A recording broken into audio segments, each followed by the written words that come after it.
এবারের ভিন্নধর্মী বৈশাখ উদযাপন নিয়ে আক্ষেপ প্রকাশ করেছেন অভিনেত্রী ও নির্মাতা মেহের আফরোজ শাওন। আনন্দবাজার পত্রিকাকে দেওয়া এক সাক্ষাৎকারে তিনি বলেন, এমন দম বন্ধ করা, সবকিছু অবরুদ্ধ করা পহেলা বৈশাখ দেখিনি, কখনো দেখব বলেও আশা করিনি। 14 এপ্রিল আনন্দবাজার পত্রিকা মেহের আফরোজ শাওনের বক্তব্য নিয়ে একটি খবর প্রকাশ করেন। এবারের পহেলা বৈশাখ নিয়ে তার মত তুলে ধরেছে পত্রিকাটি। শাওন মনে করেন, মঙ্গল শোভাযাত্রার নাম বদলে নেপথ্যে রয়েছে রাজনৈতিক ভূমিকা। বৈশাখ আন্দোলনে ছাত্রদের পাশাপাশি সরকারের হস্তক্ষেপকে নেতিবাচকভাবে দেখছেন অভিনেত্রী। সংস্কৃতি কিংবা ঐতিহ্য উদযাপনে সরকারের হস্তক্ষেপের কারণে মানুষের স্বতঃস্ফূর্তভাবে অংশগ্রহণ করা বিঘ্নিত হচ্ছে বলেও তার ধারণা।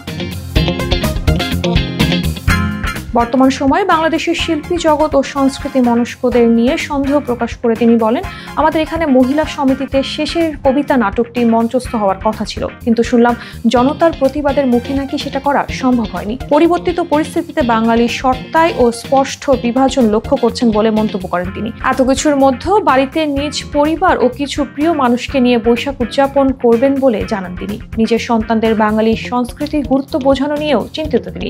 বাংলাদেশে মব সংস্কৃতি চালু হয়েছে উল্লেখ করে এটি বন্ধে সরকারের পদক্ষেপ আশা করছেন তিনি।